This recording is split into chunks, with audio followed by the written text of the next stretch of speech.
मित्रों, आजकल जहाँ देखिए बस आदि पुरुष के ही चर्चे हैं। अभिनेता कौन है, निर्देशक कौन है, डायलॉग किसने लिखा, क्या कहा गया है डायलॉग में। लेकिन फिल्म से पहले कितने लोग आदि पुरुष के बारे में जानते थे? ये प्रश्न किसी व्यक्ति विशेष के लिए नहीं है, अभी तो सामान्य प्रश्न केवल है। चलिए आदि पुरुष के बारे में बात करते हैं। आदि पुरुष का मतलब क्या है? आदि पुरुष दो शब्दों आदि और पुरुष से मिलकर बना है। आदि पुरुष मूल पुरुष को कहा जाता है।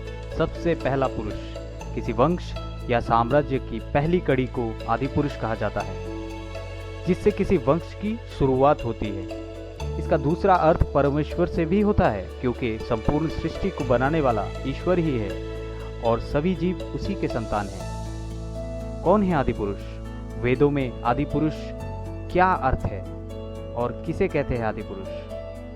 वेदों के अनुसार तीन पहलू होते हैं, सत्य, असत्य और मिथ्या। सत्य वह होता है जिसका अस्तित्व होता है लेकिन यह परिवर्तनशील नहीं होता। असत्य वह है जिसका अस्तित्व ही नहीं है, जबकि मिथ्या वह है जिसका अस्तित्व तो है लेकिन यह परिवर्तनशील है। यह जगत अपने आप नहीं बना, बल्कि इसका निर्माण और संचालन किसी अलौकिक शक्ति के द्वारा, ईश्वर के द्वारा किया जाता है।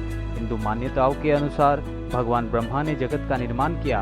वही भागवत के अनुसार भगवान ब्रह्मा भगवान विष्णु की नाभि से प्रकट हुए और फिर उन्होंने जगत की रचना की।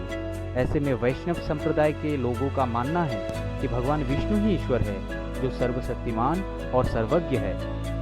दूसरी तरफ शैव संप्रदाय के लोगों का मानना है कि भगवान शिव ईश्वर है, जो कि साधक के इच्छित आकार में रूप लेते हैं।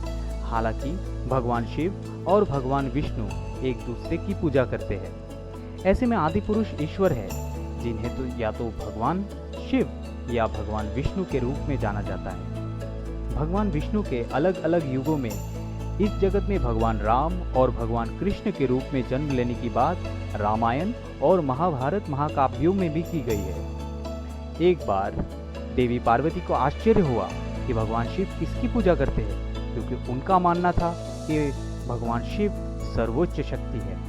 भगवान शिव ने पार्वती के प्रश्न का उत्तर देते हुए कहा कि वह भगवान विष्णु का ध्यान करते हैं और भगवान विष्णु सर्वोच्च शक्ति के रूप में भगवान शिव की पूजा करते हैं। इस विश्वास का एक उत्कृष्ट उदाहरण रामेश्वरम मंदिर, जो शिवलिंग को समर्पित एक मंदिर है, जिसे किसी और ने नहीं बल्कि स्वयं भगवान राम ने बनाया और पूजा किया था।